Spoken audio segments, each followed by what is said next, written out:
सुप्रिया सुले हो सकती हैं आने वाले दिनों में मुख्यमंत्री? मुझे लगता है कि ये बात जो है ये जनता तय करेगी। महिला हो पुरुष हो हम कोई फर्क नहीं करते, जेंडर इक्वालिटी में बिलीव करते हैं। महाराष्ट्र हित के बारे में जो बात करेगा वो मुख्यमंत्री बनेगा।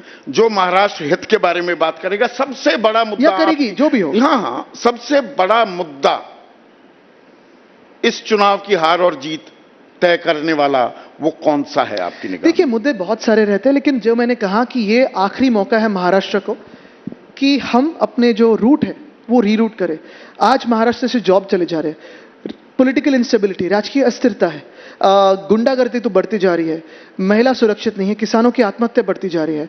आज अगर आप देखें तो शिक्षा का जो स्तर है वो गिरते जा रहा है। आप जॉब लेने जाओ तो जॉब मिलता नहीं है। मेरे हिसाब से अगर मेरा पहला टारगेट होगा तो जॉब्स जॉब्स जॉब्स, ये सबसे बड़ा टारगेट। उसमें आप आरक्षण को जोड़ देते हैं कि भाई जितनी आबादी उतना हक, जातिगत जनगणना हो जाए, आरक्षण की सीमा हम बढ़ा देंगे, ये 50%, वो तो खैर ईडब्ल्यूएस के चलते 60% वैसे भी हो गया है।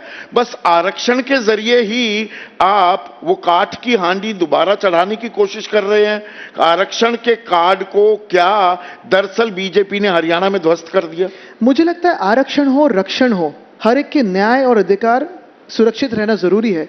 लेकिन मैं यही कहता हूं कि अगर पल भर के लिए जो भी हो मान्य भी हो गया, फिर भी जॉब्स कहां है? मेरी पहली प्रायोरिटी जॉब्स ही रहेगी और महाराष्ट्र में जो युवा है, जो बेरोजगार है, उसे जॉब्स देने मेरी जरूरत है, वो मैं देके रहूंगा। इसमें हिंदुत्व का सच बोल रहा था फैक्टर, बजर भी बच गया। ये देखिए, हिंदुत्व का फैक्टर पर भी हम चर्चा करें, क्योंकि दरअसल हिंदुत्व विचारधारा को लेकर वो आपकी यूएसपी रही है। जो बाबरी मस्जिद ढहाई गई उस बारे में भी बीजेपी के नेता खुलकर नहीं बोले सालों तक। हाँ, आपने खुलकर कहा कि लो हमने किया है, पर आज की तारीख में बीजेपी की तरफ से 3 शब्द वो चर्चा के केंद्र में बने हुए हैं। बटेंगे तो कटेंगे, हिंदू समुदाय बटना नहीं चाहिए, आप लोग जातियों में बांटने की कोशिश कर रहे हैं। ये हिंदुत्व की भी लड़ाई है और इस लड़ाई में आपकी भी अग्नि परीक्षा हो रही है क्या? देखिए, आपकी यानी कि शिवसेना की। बिल्कुल, और हम तो अग्निपथ पे ही चल रहे हैं, ये तो आदत हुई हमें। लेकिन बटोगे तो कटोगे का अर्थ यही होता है कि महाराष्ट्र में जो भाजपा हम लोगों में वाद निर्माण करना चाहती है, अगर हम बट गए, समाज में हो, धर्म में हो, जाति में हो, तो हमारा खिस्सा तो कटने वाला है, क्योंकि भाजपा महाराष्ट्र को लूटेगा। ये इनकी पॉलिसी यही है, बटोगे तो कटोगे और फिर महाराष्ट्र को लूटेंगे, यही कहते आएंगे। लेकिन भाजपा कौन होती है हमें हिंदुत्व का सर्टिफिकेट देने वाली? मैंने तो उनसे एक सवाल पूछा है, संदीप जी आप भी पूछे कभी, अभी मुझे पता नहीं देवेंद्र जी आएंगे नहीं आएंगे, अभी पता नहीं, आके गए होंगे। 2-3 चीजें मैं आपसे फुटनोट करके देता हूं, आप उचित लगे तो पूछे। पहली बात तो नवाब मलिक साहब को तो इन्होंने क्या क्या कह के गए।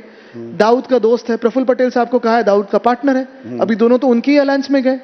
एकनाथ शिंदे ने तो हमारी जो पार्टी थी इसलिए छोड़ी थी क्योंकि हम दाऊद के अलायंस के साथ नहीं बैठ सकते, रोए वो के सब हो गया, अभी उनके ही पार्टी के अलायंस में टिकट पे लड़ रहे, तो फिर दाऊद के साथ अभी उनका गठबंधन हो गया।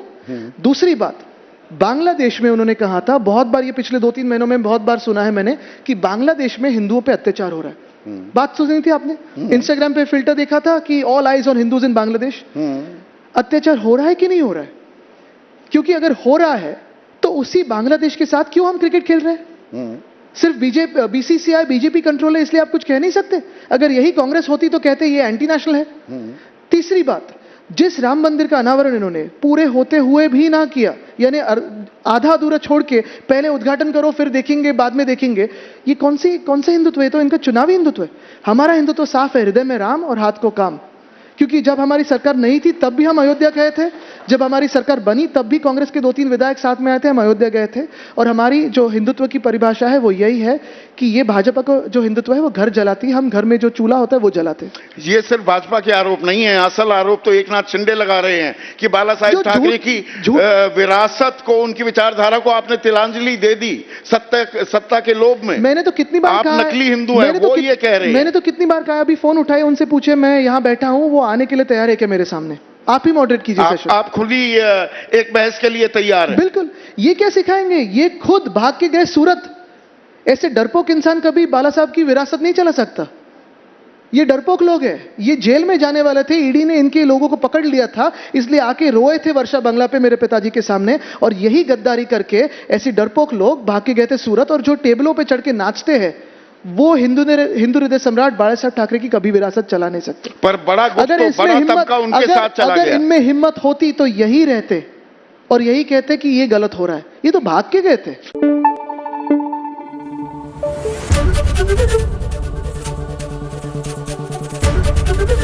एबीपी न्यूज आपको रखे आगे।